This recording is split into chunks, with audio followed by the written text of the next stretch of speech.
உமது கட்டளைகளை வழியை எனக்கு உணர்த்தியர்களும், அப்பொழுது உமது அதிசயங்களை தியானிப்பேன்.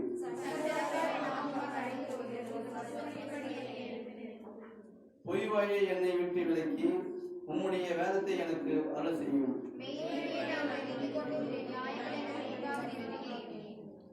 உமது சாட்சிகளின் மேல் சுற்றுதலாயிருக்கிறேன், உமது சாட்சியின் மேல் படுதலாயிருக்கிறேன். கர்த்தாவே, என்னை வெட்கத்துக்குட்பட்ட பண்ணையும்.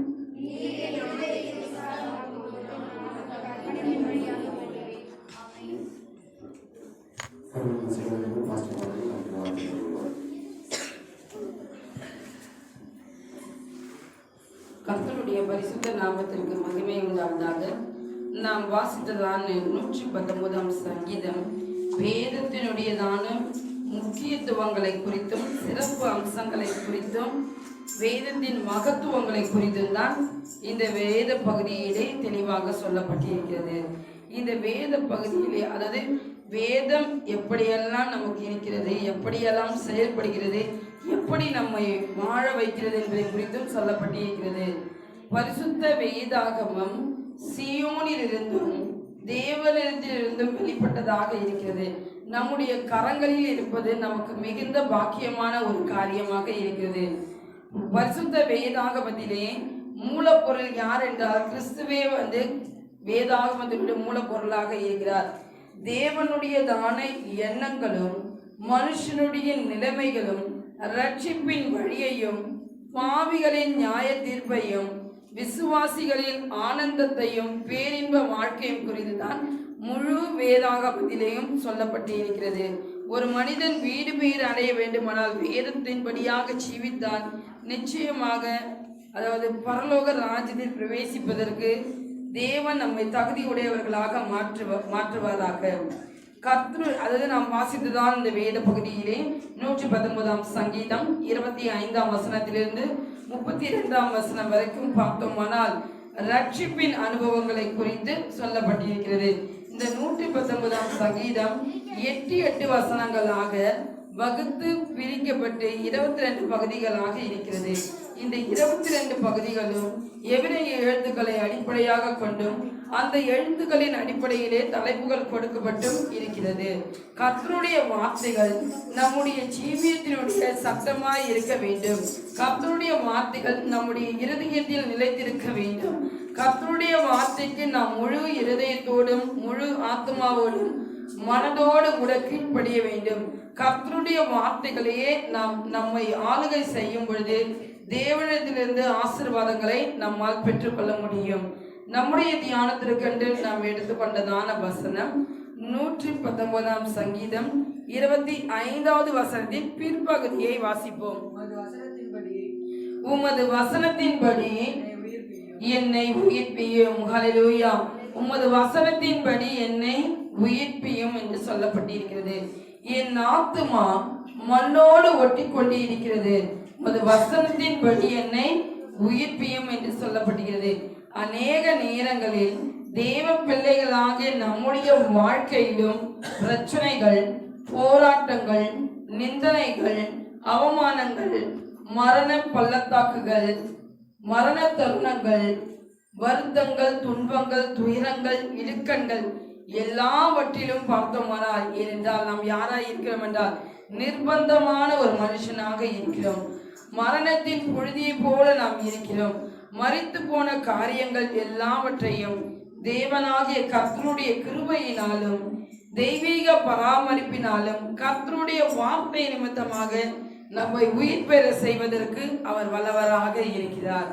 தேவனாகிய கர்த்தர் இந்த காலை வேளையிலே வந்திருக்கிறதான தேவ பிள்ளைகள், ரட்சிக்கப்பட்ட நாள் முதல் கொண்டு இந்நாள் வரைக்கும் தேவனாகிய கர்த்தர் அவருடைய வார்த்தையின்படியே நம்முடைய வாழ்க்கையிலே கிரியை செய்வதற்கு அவர் வல்லவராக இருக்கிறார்.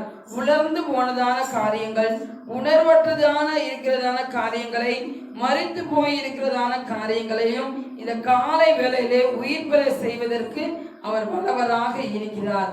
119 சங்கீதம் 25 வசனத்திலே உமது வசனத்தின்படி என்னை உயிர்ப்பியும். உம்முடைய வார்த்தையின்படி, அதாவது மனுஷனுடைய வார்த்தைகளை கேட்டு சோர்ந்து போயும் விடாய்ந்து போயும் இருக்கிறதான என்னுடைய ஆத்மாவிற்கு உம்முடைய வார்த்தையின்படி என்னை உயிர் பெற செய்யும் என்று சொல்லப்படுகிறது. 85ஆம் சங்கீதம் 6ஆம் வசனத்திலே, உமது ஜனங்கள் உம்மில் மழுகின்றிருக்கும்படி நீர் எங்களை திரும்ப உயிர்ப்பிக்க மாட்டீரோ. ஹல்லேலூயா. உமது ஜனங்கள் எல்லாம் தேவனாகிய கர்த்தாவே உமக்குள்ளே மகிழ்ந்திருக்க வேண்டும். அதற்காகவே எங்களை திரும்ப நீங்க உயிர்ப்பிக்க வேண்டும். ஆல்ரெடி நீங்க உயிர்ப்பித்திருக்கிறீர்கள், மறுபடியும் நீங்கள் உயிர்ப்பிக்க வேண்டும். 143ஆம் சங்கீதம் 11ஆம் வசனத்திலே, கர்த்தாவே உம்முடைய நாமத்தின் நிமித்தம் எங்களை உயிர்ப்பித்து உம்முடைய நீதியின்படி என் ஆத்துமாவை இடுக்கத்திற்கு நீங்கள் ஆக்கிவிடும் என்று சொல்லப்பட்டிருக்கிறது. உமது நாமத்தின் நிமித்தம் எங்களை உயிர்ப்பியும் என்று சொல்லப்பட்டிருக்கிறது. தேவனாகிய கர்த்தர் இந்த காலை வேளையிலே கடந்து வந்திருக்கிறதான உங்கள் ஒவ்வொருவரையும் உயிர் பெற செய்வதற்கு அவர் வல்லவராக இருக்கிறார். எப்படி அவர் உயிர் பெற செய்கிறார் என்றால், அவருடைய வசனத்தின்படி. 19ஆம் சங்கீதம் 7ஆம் வசனத்திலே, கர்த்தருடைய வேதம் குறைவற்றதும் ஆத்துமாவை உயிர்ப்பிக்கிறதுமாய் இருக்கிறது. தேவனாகிய கர்த்தர் மனுஷனுக்குள் 3 விதமானதான பொருட்கள் அடங்கியவன் தான் மனிதனாக இருக்கிறான். ஒரு முக்கூறு கலவை தான் மனிதன். ஆவி, ஆத்துமா, சரீரம் கொண்டவன். ஆத்துமா விலையேறப்பட்டதாய் இருக்கிறது. இந்த விலையேறப்பட்ட ஆத்துமாவை உயிர்ப்பிக்கிறது என்னவென்றால், கர்த்தருடைய வேதம் மாத்திரமே நம்மை உயிர்ப்பிக்கும். கர்த்தருடைய வார்த்தைகள் மாத்திரமே நம்மை உயிர்ப்பித்து நம்மை நிலைநிறுத்த செய்வதற்கு அவர் வல்லவராக இருக்கிறார். அவர் சித்தம் கொண்டதினாலே தம்முடைய சிருஷ்டிகளில் முதற் பலன் ஆவதற்கு சத்திய வசனத்தினாலே நம்மை ஜெனிப்பித்தார் என்று சொல்லப்படுகிறது. அவர் சித்தம் கொண்டதினாலே சிருஷ்டிப்புகளிலே நாம் முதற் பலன்களாக இருக்கிறோம். சத்திய வசனத்தினாலே நம்மை ஜெனிப்பித்தார். சத்திய வசனத்தினாலே நம்மை உருவாக்குகிற தேவனாக இருக்கிறார். நம்மை சிருஷ்டித்த தேவன் முதற் பலனாய் நாம் மாறுவதற்காகவே. அதாவது நாம் எப்படி இருக்கிறோம் என்றால், கர்த்தருக்குள்ளே நாம் மறைந்திருக்கிறோம், தேவனுக்குள்ளே நாம் மறைந்திருக்கிறோம். நீங்கள் மறைத்தீர்கள், உங்கள் ஜீவன் கிறிஸ்துவுடனே தேவனுக்குள் மறைந்திருக்கிறது என்று சொல்லப்படுகிறது. நாம் மறைந்திருக்கிறோம் எதற்காக என்றால், பாவத்திற்கு நாம் மறைந்திருக்கிறோம், நீதிக்கு நாம் பிழைத்திருக்கிறோம். அதுதான் ஞானஸ்தானத்திற்கு ஒரு மெய்யான அர்த்தமாயிருக்கிறது. பாவத்திற்கு மறிப்பது, நீதிக்கு பிழைப்பது. இப்படி பாவத்திற்கு நீங்கள் மறித்தீர்கள், உங்கள் ஜீவன் கிறிஸ்துவுடனே கூட தேவனுக்குள்ளே மறைந்திருக்கிறது. கலாத்திய நாட்டு சபைக்கு எழுதும் பொழுது அப்போஸ்தலனாகிய பவுல் தன்னுடைய நிருபத்திலே, கிறிஸ்துவுடன் கூட சிலுவையில் அறையப்பட்டிருக்கிறேன், ஆயினும் நான் பிழைத்திருக்கிறேன். இனி நான் அல்ல, கிறிஸ்துவே எனக்குள் பிழைத்திருக்கிறார். நான் இப்பொழுது மாம்சத்தில் பிழைத்திருக்கிறதோ, என்னில் அன்பு கூர்ந்து எனக்காக தம்மை தாமே ஒப்பு கொடுத்த தேவனுடைய குமாரனை பற்றும் விசுவாசத்தினாலே பிழைத்திருக்கிறேன். ஹல்லேலூயா. கிறிஸ்துவுடன் கூட நான் சிலுவையில் அறையப்பட்டு இருக்கிறேன். ஞானஸ்தானம் பெற்ற தேவ பிள்ளைகள், கிறிஸ்துவை தரித்து கொண்டவர்கள், கிறிஸ்துவின் உடையவர்கள் ஒவ்வொருவரும் கிறிஸ்துவுடன் கூட சிலுவையில் அறையப்பட்டிருக்க வேண்டும். ஆயினும் நான் பிழைத்திருக்கிறேன். நான் அல்ல, எனக்குள் இருக்கிற கிறிஸ்துவே எனக்குள்ளே பிழைத்திருக்கிறார். நான் மாம்சத்தில் பிழைத்திருந்தாலோ என்னில் அன்பு கூர்ந்தார், எனக்காக அவர் மரித்தார். அதற்காகவே விசுவாசத்தினாலே நான் பிழைத்திருக்கிறேன். தேவனுடைய குமாரனாகிய கிறிஸ்துவை பற்றுகிறதான விசுவாசத்தினாலே நான் பிழைத்திருக்கிறேன். ஒரு மனிதன் எப்படி பிழைத்திருக்க முடியும் என்றால், கர்த்தருடைய வார்த்தைகளினாலே நாம் பிழைத்திருக்கிறவர்களாக இருக்கிறோம். 119ஆம் சங்கீதத்திலே நாம் பார்த்தோமானால் 25ஆம் வசனம், 107ஆம் வசனம், 154ஆம் வசனத்திலெல்லாம் வசனத்தின்படி வார்த்தையின்படி உயிர்ப்பியும் என்று சொல்லப்பட்டிருக்கிறது.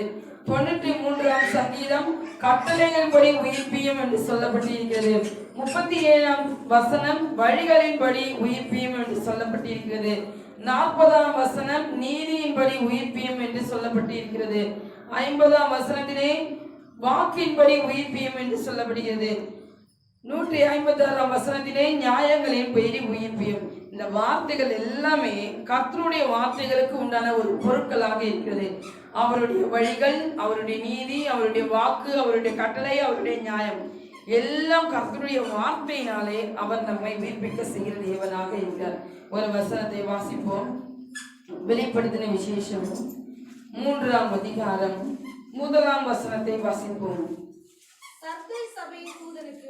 சர்தை சபையின் தூதனுக்கு நீ எழுத வேண்டியது என்னவெனில், தேவனுடைய 7 ஆவிகளும் 7 நட்சத்திரங்களையும் உடையவர் சொல்லுகிறதாவது, உன் கிரியைகளையும் அறிந்திருக்கிறேன்.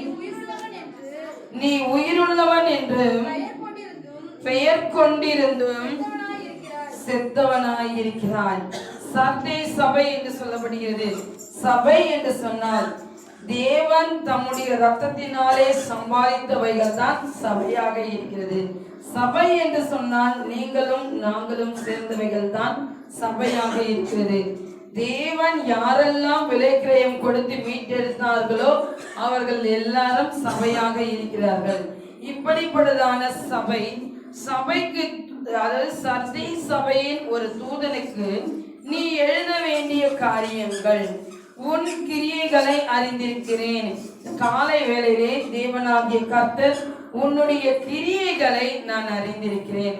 நீ என்ன கிரியைகள் செய்து கொண்டிருக்கிறாய், என்ன செயல்களை நீ செய்து கொண்டிருக்கிறாய் என்பதை நான் அறிந்திருக்கிறேன். நீ உயிருள்ளவன் என்று பெயர் கொண்டிருந்தும் செத்தவனாய் இருக்கிறாய். நீ உயிருள்ளவன் தான், ஆனால் நீ செத்தவனாக இருக்கிறான் என்று சொல்லப்பட்டிருக்கிறது. இந்த சர்தையை குறித்து நாம் பார்த்தோமானால், சர்தை என்கிறதான பொருளுக்கு அர்த்தம் என்றால் மீதியாய் இருப்பது, தப்பித்துக் கொள்வது என்று அர்த்தமாக இருக்கிறது. தியாத்ரா ஊருக்கு தென்கிழக்கு சுமார் 30 மைல் தூரத்தில் இருக்கிறது தான் இந்த சர்தை என்கிறதான இந்த ஊராக இருக்கிறது. இந்த சர்தை நல்ல ஒரு வியாபார ஸ்தலமாக இருந்தது. இங்க இருக்கிற ஜனங்கள், இங்க இருக்கிற விசுவாச மக்கள், இங்க இருக்கிறதான மக்கள் எப்படி இருக்கிறார்கள் என்றால் உயிருள்ளவன் என்று பெயர் கொண்டிருந்தும் செத்தவனாக இருக்கிறார்கள். செத்த கிரியைகள் அவர்களிடத்திலே காணப்படுகிறது. தேவனாகிய கர்த்தர் எப்பொழுதும் அப்படிப்பட்ட கிரியைகளை நம்மிடத்தில் அவர் விரும்புவது இல்லை. அப்போஸ்தலனாகிய யோவானுடைய ஊழியத்தின் மூலமாக ரட்சிக்கப்பட்டவர்கள் தான் சர்தை சபையின் பட்டணத்தார்கள். இந்த சர்தை சபை முதலில் கிறிஸ்துவின் உபதேசத்திற்கு எதிர்த்து நின்றவர்களாக இருக்கிறார்கள். கிரியைகள் செத்தவைகளாகவும் மாயமாக இருக்கிறவர்களாகவும் ஆவிக்குரிய ஜீவியங்களை வீழ்ச்சி அடைகிறவர்களாகவும் இருக்கிறார்கள். இன்று தேவ பிள்ளைகளாக ஆவிக்குரியதான இஸ்ரவேலர்கள் பெந்தெகோஸ்தே திருச்சபையில் காணப்படுகிறதான தேவ பிள்ளைகள் ஆயினும் எப்படி இருக்கிறார்கள் என்றால் தங்களுடைய ஜீவியத்திலே, ஆவிக்குரிய ஜீவியத்திலே வீழ்ச்சி அடைந்தவர்களாக இருக்கிறார்கள்.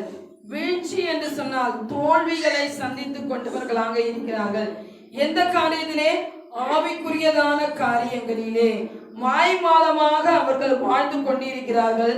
செத்தவைகளை அவர்கள் செய்து கொண்டிருக்கிறார்கள் என்றும் சொல்லப்பட்டிருக்கிறது. ஒரு காலத்தில் இந்த சர்தை சபையை பார்த்தால், அதாவது தங்களுடைய வஸ்திரங்களை அசுஸ்திப்படுத்தாத சிலர் சர்தையிலும் உண்டு என்று சொல்லப்பட்டிருக்கிறது.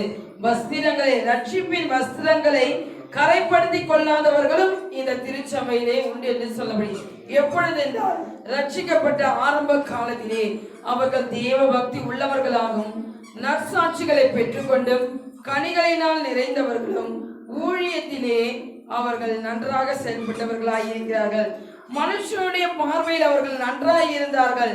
ஆனாலும் தேவனுடைய பார்வையிலே அவர்கள் கிரியைகள் எல்லாம் பொல்லாதவைகளாக இருக்கிறது. அவருடைய கிரியைகள் எல்லாம் செத்த கிரியைகளாக இருக்கிறது. மறித்து போனதான கிரியைகள் தான் அவர்களிடத்தில் காணப்படுகிறது. தேவ பக்தியின் வேஷத்தை தரித்து கொண்டவர்களாகவும் சுகபோக பிரியர்களாகவும் ஆவிக்குரிய வளர்ச்சியின்மை உடையவர்களாகவும் கனியாற்றவர்களாகவும் அவர்கள் காணப்படுகிறார்கள். தேவனாகிய கர்த்தர் உங்களிடத்திலும் என்னிடத்திலும் தேவனாகிய கர்த்தர் அப்படிப்பட்ட கிரியைகளை அவர் ஒருபோதும் விரும்புவதில்லை. செத்த கிரியைகளை செய்வதை விட்டுவிடுங்கள். தேவனாகிய கர்த்தர் உயிருள்ளவன் என்று பெயர் கொண்டு செத்தவனாய் இருக்கிறார் என்று சொல்லுகிறார். தேவனாகிய கர்த்தர் அவருடைய வசனத்தினாலே நம்மை செனிப்பித்தவர். அவருடைய வசனத்தின் வழியாக நம்மை உயிர்ப்பித்த தேவன். தேவனாகிய கர்த்தர் சபைக்கு நாம் குறைவுள்ளவர்களாக இருக்கக்கூடாது. தேவனுக்கு முன்பாக நாம் குறைவுள்ளவர்களாக ஒருபோதும் இருக்கக்கூடாது. நிறைவுள்ளவர்களாக நாம் இருக்க வேண்டும். ஏனென்று சொல்லப்போனால் இந்த சர்தை சபை இப்படி காணப்பட்டதான வேளையிலும் அந்த சபைக்கு தூதாக எழுதும் பொழுது 3 காரியங்களை சொல்லப்படுகிறது. 2வது வசனத்திலும் 3வது வசனத்திலும் வெளிப்படுத்தும் விசேஷம் 3ஆம் அதிகாரம் 2-3 வசனங்களிலே மனம் திரும்பு சபையை பார்த்து, சர்தை சபையை பார்த்து மனம் திரும்பு, விழித்திரு, ஸ்திரப்படு என்று சொல்கிறார். சபையே, நீ மனம் திரும்ப வேண்டும், நீ விழித்திருக்க வேண்டும், நீ ஸ்திரப்பட வேண்டும், மனம் திரும்ப வேண்டும். மனம் திரும்பி ஒவ்வொருவரும் சுவிசேஷத்தை விசுவாசிக்க வேண்டும், கர்த்தருடைய வார்த்தைகளை விசுவாசிக்க வேண்டும். மனம் திரும்பி விட்டேன், நான் கர்த்தருக்கென்று என்னுடைய மனதை திருப்பி விட்டேன் என்று சொல்லுகிறதே பிள்ளைகள், சுவிசேஷத்தை நாம் விசுவாசிக்க வேண்டும்.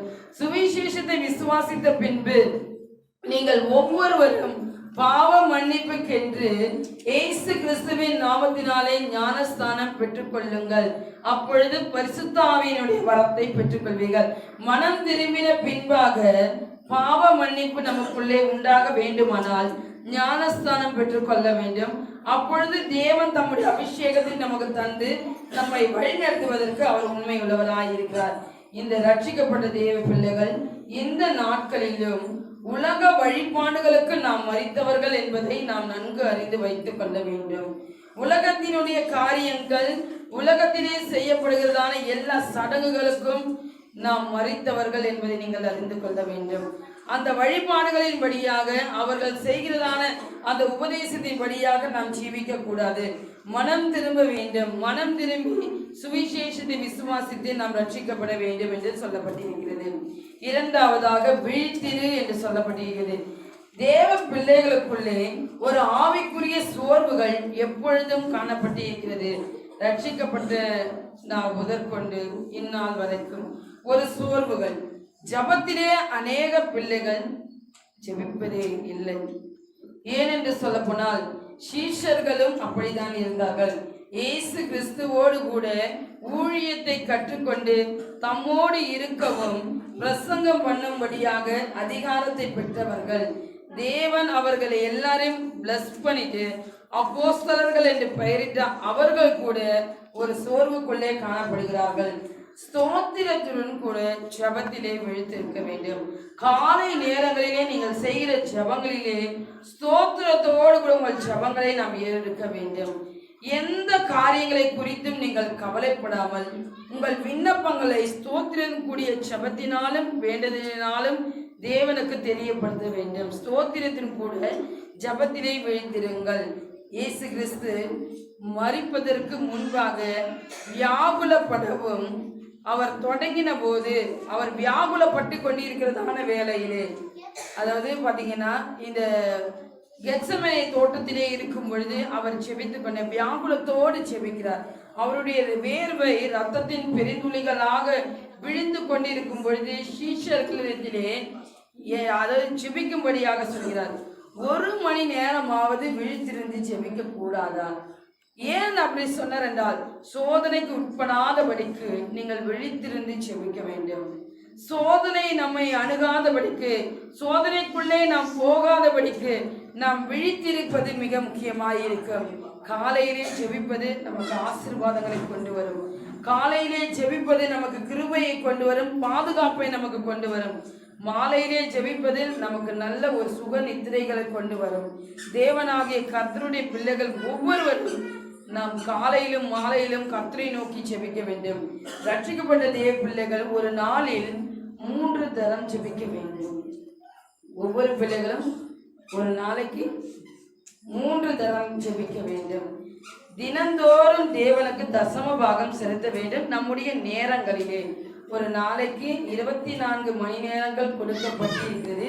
இந்த 24 மணி நேரங்களிலே 2 மணி நேரம் 40 நிமிஷங்களை நாம் கர்த்தருக்கென்றே செலவிட வேண்டும்.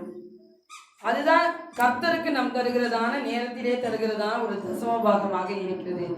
தினந்தோறும் நாம் ஜெபிப்பதன் மூலமாக கர்த்தருக்கு அந்த காரியங்களை நாம் செலுத்துகிறவர்களாக இருக்கிறோம். சோர்ந்து போகாமல் எப்பொழுதும் நாம் ஜெபிக்க வேண்டும். எப்பொழுது நாம் ஜெபித்துக் கொண்டிருக்கும் பொழுது தேவனாகிய கர்த்தர் நம்மை ஆசீர்வதிக்கிறார். சோதனைக்குட்படாதபடிக்கு விழித்திருந்து ஜெபம் பண்ணுங்கள். இந்த புதிய வருடத்திற்குள்ளே நாம் பிரவேசிக்க போகிறோம். இன்னும் பார்த்தோம்னா ஒரு 10 நாட்கள் அந்த மாதிரியாக தான் இருக்கிறது. தேவனாகிய கர்த்தர் நம்ம புதிய வருடத்தை நமக்கு பல மடங்கு ஆசீர்வதிக்க வேண்டுமானால் புதிய வருடத்திற்கு போகிறதான தேவ பிள்ளைகள் பழைய காரியங்கள் எல்லாவற்றையும் ஒதுக்கி வைத்துவிட்டு ஒரு புதிய சிருஷ்டியாக, புதிய மனுஷனாக புதிய வருடத்திற்குள் பிரவேசிக்க வேண்டும். புதிய தீர்மானங்களை எடுத்துக்கொள்ள வேண்டும். தினந்தோறும் ஜெபிக்கிறதான ஒரு தீர்மானங்களை எடுங்கள். தினந்தோறும் வேதத்தை வாசிக்கிறதான ஒரு தீர்மானங்களை எடுக்கும் பொழுது தேவனாகிய கர்த்தர் நம்மையும் நம்முடைய குடும்பத்தாரையும் ஆசீர்வதிக்கிறார். வேதத்தை நாம் ஒருபோதும் மறந்து விடக்கூடாது. வேதத்தை மறந்தால் தேவன் நம்முடைய பிள்ளைகளை மறந்து விடுவார் என்று வேதாகமத்திலே சொல்லப்பட்டிருக்கிறது. அசதியாக இருக்காதீர்கள். தேவனாகிய கர்த்தருடைய சத்தத்தை கேட்டு நம்மை சீர்பொருத்தி கொண்டால் தேவனாகிய கர்த்தர் நம்மை ஆசீர்வதிப்பதாக. மூன்றாவது காரியமாக, சபை ஸ்திரப்பட வேண்டியது அவசியமாய் இருக்கிறது. எப்படி சபை ஸ்திரப்படும் என்றால் நல் வசனங்களினாலே சபை ஸ்திரப்படுகிறதா இருக்கிறது. உங்கள் இருதயங்களை தேற்றி எல்லா நல் வசனத்திலும் நற்கிரியைகளிலும் உங்களை ஸ்திரப்படுத்துவாராக. சபை விசுவாசத்தில் ஸ்திரப்பட்டு பெருக வேண்டும், நாளுக்கு நாள் பெருக வேண்டும் என்றும் சொல்லப்பட்டிருக்கிறது. சபை இப்படிதான் காணப்பட வேண்டும். ஒரு சபை என்று சொன்னால் நாளுக்கு நாள் சிறப்படுத்திக் கொண்டே, விசுவாசத்தில் சிறப்பட்டு கொண்டே, அதிலே பெருகிக் கொண்டே இருக்க வேண்டும். 3 விதமானதான காரியங்கள் செத்த சபையாகிய சதி சபைக்கு தேவன் சொன்னார். நீ உயிர் உள்ளவனாக காணப்பட வேண்டுமானால் நீ மனம் திரும்ப வேண்டும், நீ விழித்திருக்க வேண்டும், நீ ஸ்திரப்பட வேண்டும். இப்ப நீ செய்யும் பொழுது தேவனாகிய கர்த்தர் உங்களை ஆசீர்வதிப்பதற்கு அவர் வல்லவராக இருக்கிறார். எசேக்கியேல் தீர்க்கதரிசன புஸ்தகம் 37ஆம் அதிகாரம் 1 முதல் 10 வசனங்களிலே இப்படியாக சொல்லப்பட்டிருக்கிறது. உலர்ந்த எலும்புகள் இந்த பள்ளத்தாக்குகளுக்கு நேரே எசேக்கியேல் தீர்க்கதரிசியை தேவன் வழி நடத்தினார். மனுபுத்திரனே, நீ இந்த எலும்புகள் எல்லாம் உயிரடையுமா என்று கேட்கிறார். இப்படி கேட்கும் பொழுது, ஆண்டவரே நீர் அதை அறிவீர் என்று அவன் சொல்லுகிறான். இப்படி சொல்லும் பொழுது எசேக்கியேல் தீர்க்கதரிசி, மனுபுத்திரரே, இந்த எலும்புகளை உலர்ந்த எலும்புகளை, உலர்ந்து போய் இருக்கிறதான இந்த எலும்புகளை நீ பார்த்து தீர்க்க தரிசனம் உரை என்று சொல்லுகிறார். ஏன் எலும்புகளை பார்த்து சொல்லுகிறார் என்றால், முதல் மனுஷியாகிய அந்த எலும்புதான் ஆதாமினுடைய விலா எலும்பிலே எடுக்கப்பட்டவள் தான் ஏவாளாக இருக்கிறார். முதல் மனுஷி பாவம் செய்ததினாலே அந்த எலும்புகளுக்குள்ளே கர்த்தருடைய வார்த்தைகள் சென்றடைய வேண்டும். அந்த பாவத்தை செய்கிறதான தேவ பிள்ளைகளுக்குள்ளே சென்றடையும் பொழுது அவர்கள் உயிர் பெற செய்வதற்கு தேவனாகிய கர்த்தர் வழிவகுப்பாராக. இந்த எலும்புகளுக்குள்ளே கர்த்தருடைய வார்த்தைகள் சென்றவுடனே எலும்புகளோடு எலும்புகளும் நரமும் சதையும் சேர்ந்து, அந்த நரமும் சதையும் எலும்புகளோடு கூட கர்த்தருடைய வார்த்தைகள் சென்றடைந்தது. ஒரு ஆவியை பெற்றுக்கொள்ளும் பொழுது உயிர் அடைந்து காலூன்றி நின்று ஒரு பெரிய சேனையாக நின்றார்கள் என்று பார்க்கிறோம். தேவனாகிய கர்த்தர் அவருடைய வார்த்தைகளை நம்முடைய எலும்புகளுக்குள்ளே செலுத்தும் பொழுது நம்முடைய சரீரத்திலும் ஒரு ஆவியை பெற்றுக்கொள்ளும் பொழுது நம்மை காலூன்றி செய்கிற தேவனாக இருக்கிறார். ஒரு பெரிய சேனையாக மாற்றுவதற்கு அவர் வல்லவராய் இருக்கிறார். ஒவ்வொருவரும் ரட்சிக்கப்பட்ட தேவ பிள்ளைகளாகிய ஒவ்வொருவரும் குறித்தும் ஒவ்வொரு தேவ திட்டங்கள் உண்டு. தேவன் உங்களை எதற்காக சிருஷ்டித்திருக்கிறார், எதற்காக அழைத்திருக்கிறார், அந்த அழைப்பை நீங்கள் உறுதிப்படுத்தி கொண்டு அதற்கேற்ற வண்ணமாக நீங்கள் செயல்படும் பொழுது தேவனாகிய கர்த்தர் நம்மை ஆசீர்வதிப்பதற்கு அவர் வல்லவராக இருக்கிறார். எப்படி அவர் உயிர்ப்பிக்கிறார் என்றால், அவருடைய வார்த்தையின்படியாக நம்மை உயிர்ப்பிக்கிறார். அதாவது 119ஆம் சங்கீதம் 25ஆம் வசனத்திலே, உமது வசனத்தின்படி என்னை உயிர்ப்பியும். இந்த நாளிலும் கர்த்தர் நம் ஒவ்வொருவரையும் உயிர் பெற செய்து ஒரு பெரிய சேனையாய் மாற்றி அவருக்கென்று சேவை செய்வதற்கு நம்மை வழி நடத்துவாராக. கர்த்தரை இந்த சங்கீத பகுதி கொடுத்த நாம் கர்த்தரை நோக்கி ஸ்தோத்திரிப்போம்.